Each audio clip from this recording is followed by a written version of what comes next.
Hey, good morning, everyone. Good morning.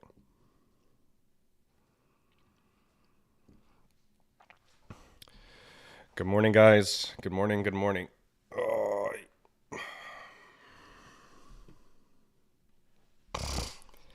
good morning. Good morning. Good morning.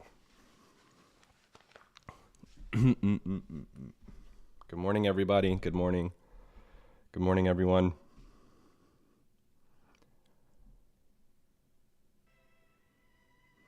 Cool. Good morning, everybody. Okay. So, I just want to let you guys know if you can't see my screen so well on Instagram, you can head on over to YouTube. Just our YouTube link is working and you can see my screens a lot better. And you can actually see some of my levels because the screen on Instagram is a little small. We've known that for a long time. So if you so choose, just go to the HighStrike YouTube page, and then you'll be able to see my charts a lot cleaner and a lot bigger than just usual. Okay, just in case anyone is interested. So let's get started here. Let's start talking about certain levels, and let's talk about this gap down that we saw. I hope everyone is doing okay. It's been a while since I've seen you guys. It's been a couple days, and we had a lot of activity in the market. So I want to discuss a couple positions that I'm interested in getting into. So you guys might have heard I just got stopped out on a trade. I took a couple trades on futures. I've been trading futures a lot more recently, and I will be trading more futures going forward. I'm no longer trading, or I'm no longer buying options. I did that for a long time, but now it seems like futures mathematically and leverage wise, it just makes sense. It makes sense for someone like me. I've never liked zero DTE, so you're going to hear me talk more about futures trading. It's going to be something that we implement more at HighStrike, just because I really like how we can control our risk, and I really like how we can control just a lot more things. It's a little bit more on the psychological side. It's a little bit more controllable. All right, so now let's talk about levels. Let's go here to our watch list, and let's just see what the market is actually doing, right? So let's look at SPY here. I'm going to check out SPY on the 1 hour time frame, and I know that we just saw a bounce recently. So we saw a bounce around $555. And let me remove the aftermarket data. So we saw a bounce, a pretty good one, 555. I was adamant that I wanted to still wait to see if during FOMC, because FOMC here is coming up very shortly, what exactly is going to be happening for FOMC? The expectation is that there is a rate cut, right? And we front-run a lot of this price action so far. So let's see how much we moved off of this perfect bottom. We moved off almost 3.5% on SPY. If you guys pay attention just to volume overall, something that I generally like looking at is something called volume delta. I didn't really perceive a lot of volume on SPY or QQQ as we were running up. Let me give you some context into that. So we all know that we're oversold on the RSI, right? We all understand this. This is one of the areas that I pointed out maybe 2 or 3 weeks ago of where we could possibly see some support. So I didn't draw this up for today's session. This has been here for a while. And then a next area of support is between 540 all the way up to about 545. These are realistically the target areas that I'm watching for just in case FOMC goes sideways, right? Unfortunately, it looks like the ceasefire initiative isn't going to go through. I don't know if you guys saw this news that broke out yesterday. Looks like Israel initiated more ground attacks against Hamas, specifically in Gaza. So I believe that that's one of the reasons why we're seeing some faltering on the indexes today. That might be a very good reason. But also, just in terms of levels, just be careful front running and chasing this right here. Be careful to call this the perfect bottom. As I was going through Power Hour session yesterday, I always like looking at orders, right? So I saw a lot of short orders. You can see this a little bit better on YouTube, not so much on Instagram. Hopefully you guys can see it. But just check out QQQ. Does everyone see that $43 million worth of short positions on the Qs? It's a lot of delta. It really is. So remember what I just said, volume delta. So the volume delta is quite high for the short side. It is quite high there for SPY as well. You got a lot of longs coming in on SPX, and you have a lot of longs coming in on Tesla as well. I know that I'm interested in Tesla, so I'll discuss that in a bit. But specifically, I don't necessarily see a lot of long orders quite yet on the indexes. And I wanted to bring to your attention just the last two candles on the daily here for SPY. Despite the fact that we're overcoming some of the moving averages, because you guys should be using moving averages, right? They're very important. I don't necessarily see a lot of volume. A lot of you momentum traders, you're going to say, well, it's starting to garner momentum here to the upside. I don't disagree with you. I really don't disagree with you. Just be careful. Just be careful. For me, you need to break above 570 before you start really seeing some strength. So 570 up to about 575, but I'm waiting for us to retest back down into this area. The area is between 555 all the way up to about 560 before I'm looking for longs once again, okay? So that's going to be my recommendation for right now. Now, I'm most interested in the Qs. I don't know about you guys, right? Because I can't get your feedback right now. Actually, while I'm talking, because I love getting feedback always from you guys, right? While I'm talking, while I'm going over the Qs and you guys are listening to me, if you can put in the chart, or excuse me, in the chat, what stocks you guys are interested in buying up, I would greatly appreciate that. So I know where you guys, are most interested. If you're interested in crypto, if you're interested in stocks or a specific sector, just point them out. I'm going to look at them as soon as I'm done with my explanation here, and then I'm going to see where you guys are at via your interest. So right now with QQQ, I'm looking at 467 once again. If you just check out the voodoo lines on the Qs. So I'm going to bring those up right now.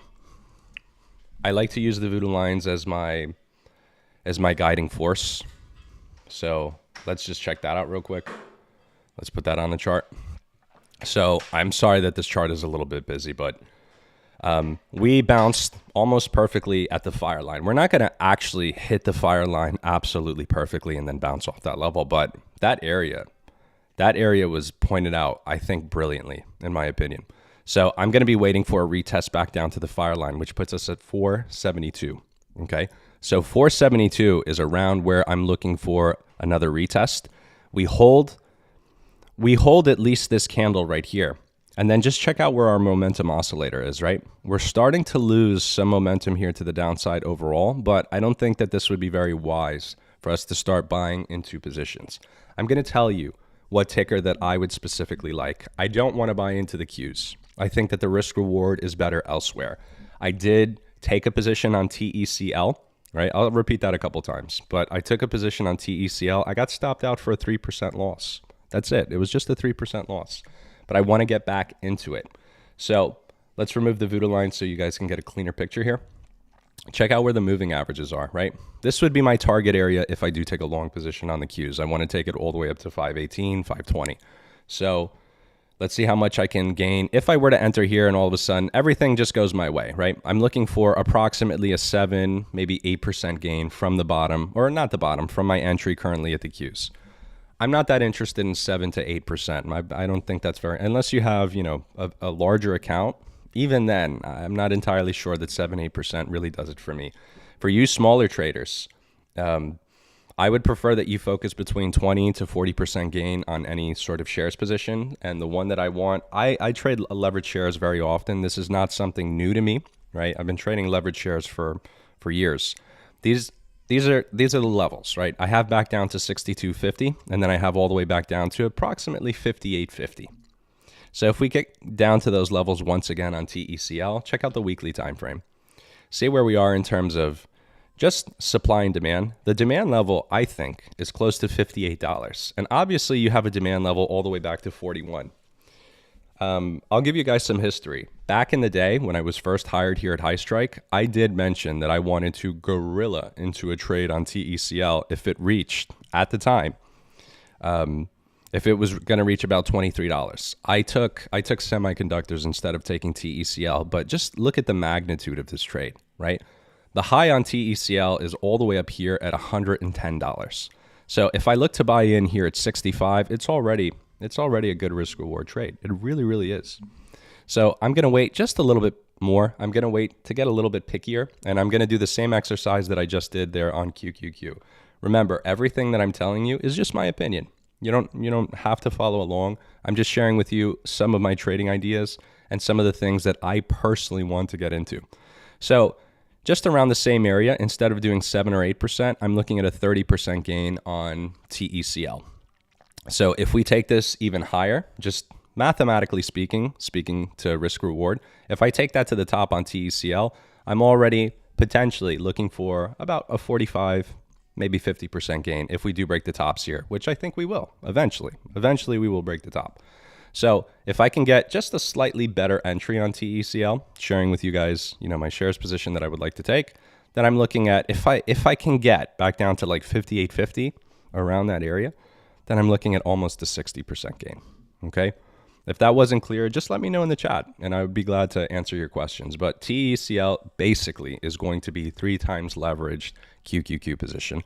I don't want to hold on to it forever. No, I don't want to do that. But enough where I can take enough of my portfolio that it would make sense if I do 20% of my portfolio, which is a massive position for someone like me. 20% of the portfolio, if I can get 40, 50, 60% gain is already going to be substantial gain, absolutely substantial gain. So cool. You guys already see QQQ. I also wanted to bring up IWM. I am of the opinion currently that I've said this a couple times, but I want you guys to hear it. I am of the opinion that even though we're not acclimating so much to the climate right now, specifically with just the climate. I don't want to get political because trading is not supposed to be political, right? It's not supposed to be. But if we do start to pull off interest rates, specifically now for FOMC, if we get a positive print on FOMC, there is a very good likelihood that small caps start to jump from here. There's an extremely good likelihood. Think about this logically.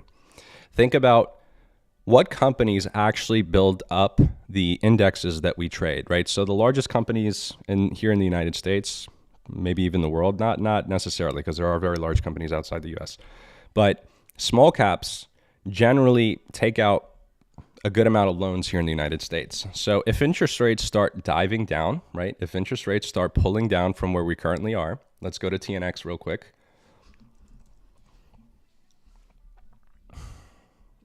I don't have it here. I'm surprised I don't have TNX. Anyway, if interest rates start to pull back even further, one of the biggest beneficiaries in the market will be IWM. It will be small caps. So for you crypto people, I know that I got on here a couple of weeks ago and I was saying, I'm waiting for crypto a little bit lower. I'm not going to speak about crypto today. I want to specifically talk about small caps. So anything crypto related or anything small cap related, because there's a lot of smaller companies that are mining Bitcoin, that are in the crypto space, that are still part of IWM overall, they might benefit because they're going to be taking out loans at more appropriate and attractive interest rates. They don't want to do it now because it's too high, so they rather wait. IWM, in my opinion, what that translates to on the weekly time frame, this is what I'm looking at. I'm literally looking at IWM between 190 to approximately 194. I will not be buying IWM here with shares. I will be buying its counterpart, TNA.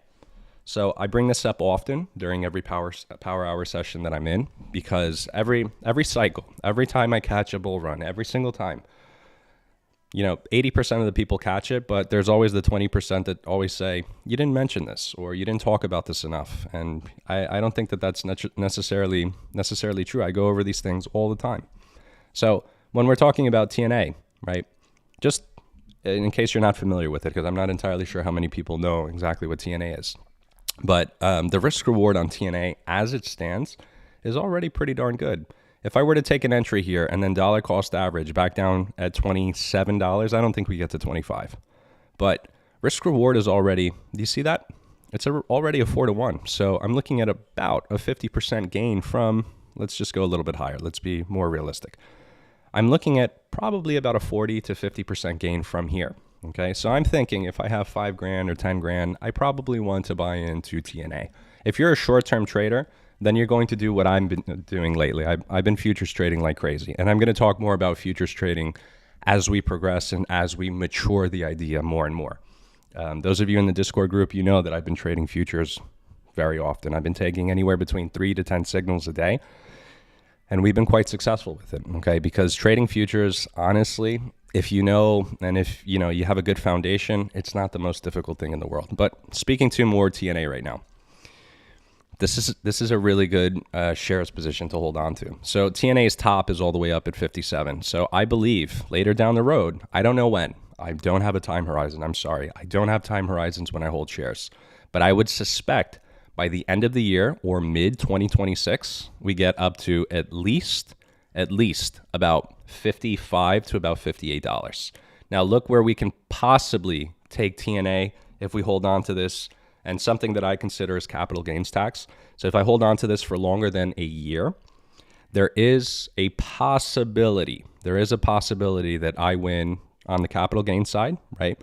And also on the risk reward side. So this is exactly how I would probably position myself going in for the next year to year and a half. There's someone asking me how to determine risk reward. That's a very good question. Risk reward is a risk reward calculator. So if you can see this on my screen, you're here on Instagram, but Instagram, YouTube, doesn't matter. There is a risk reward calculator that you can use on any platform. So it's right here. Excuse me. It's right here. Long, where is it? I always forget where it is. A long position. It's very simple to determine this. The risk reward calculator is where you set your stop loss. So how much you're willing to risk versus how much you're willing to gain. So here the risk reward ratio is 6.78 to 1. So that means for every dollar that I'm risking, I'm looking to make $6.78. It's the same thing here. I use the risk reward calculator, on a second by second basis. On every trade that I take, I'm considering risk reward. So hopefully I answered your question. So let me get back to TNA because I'm getting ready to jump into TNA. I really am. If we trade a little bit lower, I'm thinking either to dollar cost average at approximately between 25 to 27. But I already think that we have a pretty decent entry as it is. Okay, so let's go here to the 1 hour time frame. And let's see exactly how much we need to pull back or what the percentage is on the pullback. If I got back down, let's say $27 because that's where I'm saying. So I'm risking 15% on the downside, which I can add to later on because we shouldn't be taking full positions here. We should take full positions when we get a little bit lower, when the risk reward is even better, okay? And then if this starts moving in our direction, guess what's going to happen? I'm going to be moving up my stop loss. I will be moving up my stop loss, okay? So I would put TNA on your list. I really, really would. I would say the TNA would be, in my opinion, for me, it's one of the top 3 shares positions that I would like to take in a little bit. Cool? So we got TNA out of the way. I did mention chat on the last call. I just wanted to bring it up one more time. Chat is an ETF. So I bought into this at approximately $36.50. I won't spend too much time on this because I know you guys have things that you want to do. You just want to listen to the information and go about your day. That's okay. But also be careful. Be careful on just getting a recommendation for 30 seconds without understanding what it is that I'm thinking about buying into. I spend 3-4 hours sometimes just educating myself on what an ETF holds, some of the CEOs and some of the people that are involved in the business, what the turnover is, what the PE ratio is. I spend a lot of time when I'm looking to invest in a particular company. So with trading decisions, I can make very quickly. But in terms of like, if I'm going to put $100,000, $200,000, $300,000 into something, I'm going to spend some time. I'm not going to spend 30 seconds and then make a decision based off that. Sometimes I spend an entire weekend, literally an entire weekend, which I did this weekend, thinking about what am I going to buy into for the next year, year and a half, right? Because I want to focus on the risk reward and make sure that I'm buying into something quite stable. This is an ETF for generative AI. I brought this up a couple times already. I'm already in this, okay? So I have just a tiny little bit of a better entry. In my opinion, I think that this will trade at $100 to about $120 in the next 5 years. So I get it. You guys want to know what's going to happen in the next 5 seconds. That's okay. I just wanted to bring this up because if you are someone that also prefers to just sit on certain positions and just see how it's going to go, I think that this is the right vehicle. So after today's call, just jump on, do your own research. Spend about an hour, 2 hours, and just say, okay, why is this guy that I'm meeting here for the first time, why is he even talking about this particular ETF? Most of you guys don't know this, right? Because it's not necessarily typical for retail traders to talk about statistics, not necessarily in the broadest sense. But there was a beginning for SPY, right? This is back when I was born. I was born in 1992. There was a beginning for the ETF. The index has been around forever, but the ETF started in the early 90s. So there was a point that SPY was trading at $40, $45, right? And now we're currently at $567. So ETFs are designed to be long-term. So that chat generative AI ETF, I know it's trading at $36, and we can try to do technical analysis on it here for the short term. I know what technical analysis says. It's going to say, hey, buy this at 28 bucks. That's okay. That's okay if you think that. I'm looking at this for the long haul. So I'm making the recommendation and I'm bringing it up here on today's session. I have been bringing it up because I have bought into this. I really have. So I'm seeing this. Just look at the holdings. And I'm expecting to hold this for the next anywhere between 2 to 5 years. And I'm expecting that this will be hitting about $60, $70, I would say, in the next 2 years. Okay, so about next 2 years.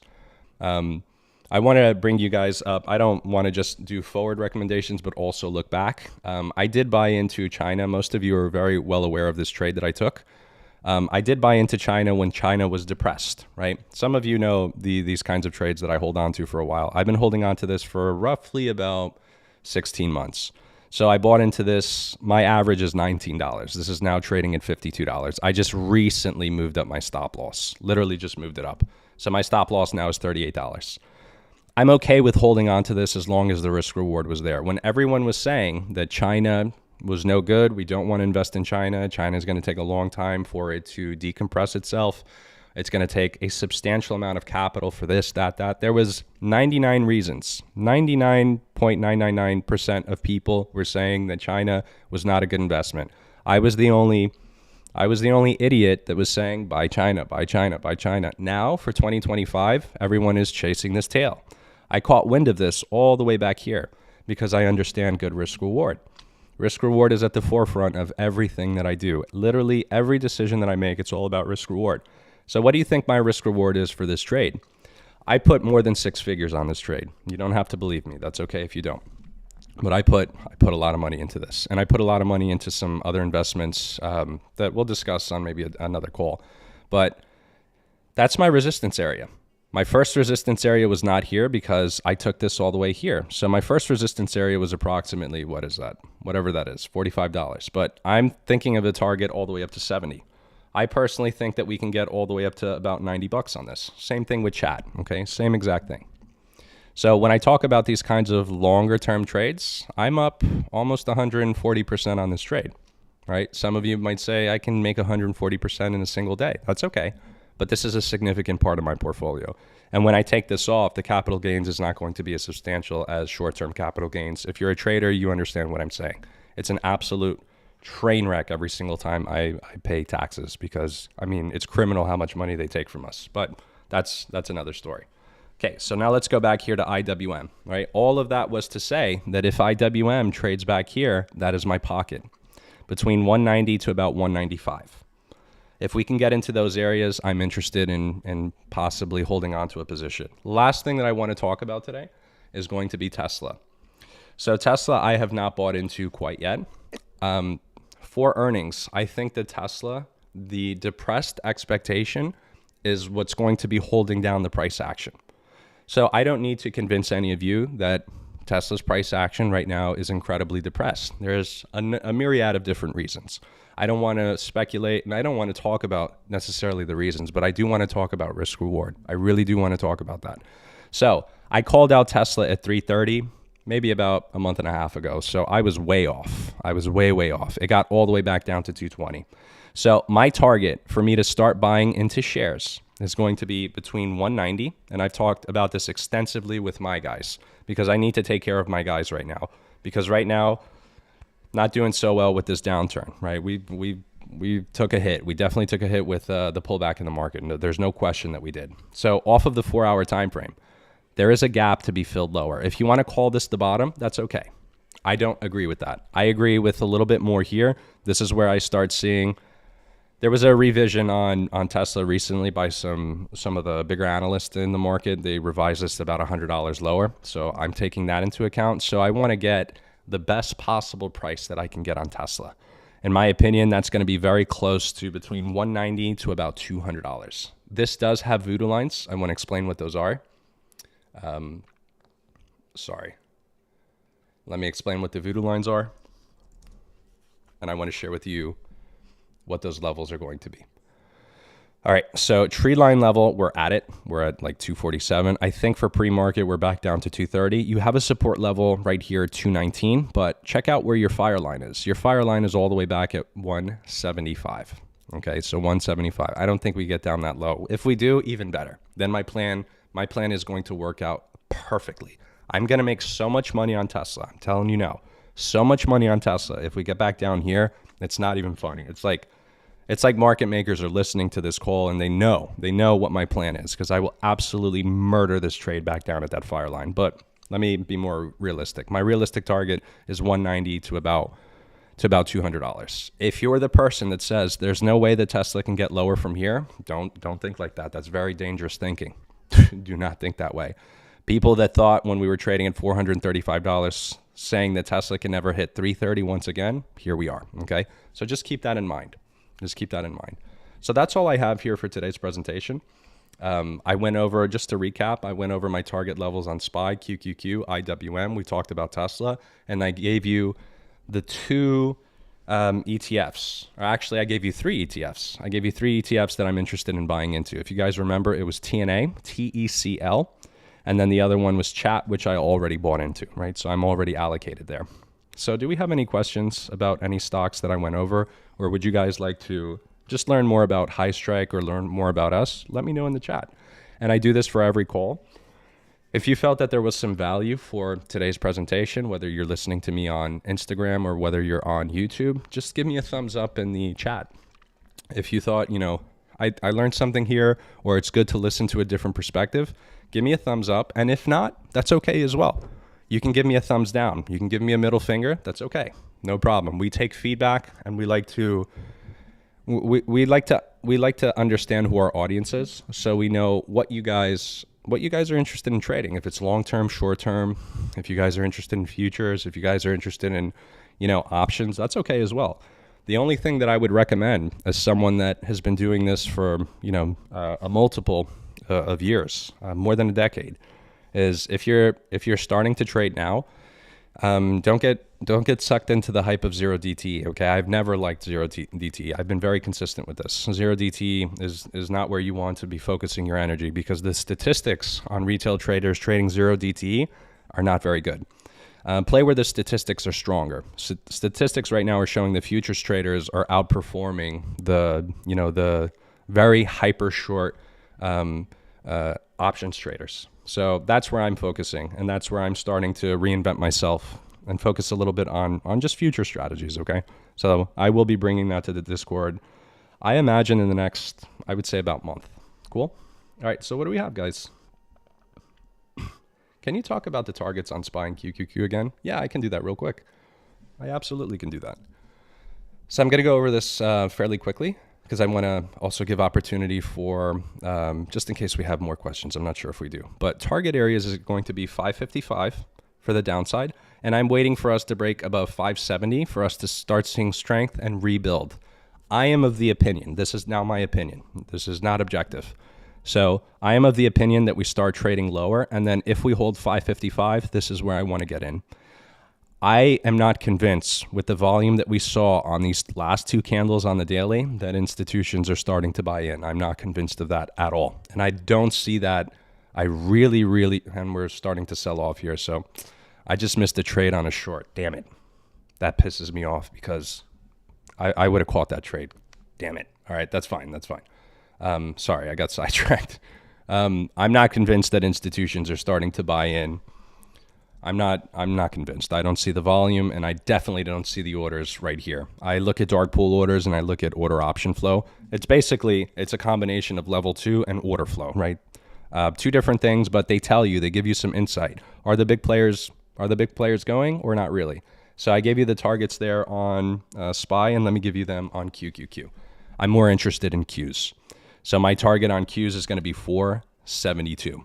If we can hold 472 and then we got a double bottom here, but if we can create a higher low once again around that level, then I'm thinking about buying into the Qs. If we start breaking lower than that, My ultimate target area is 455. And then area to break above and see some continuation is going to be 485. I'm waiting for that after FOMC. Cool?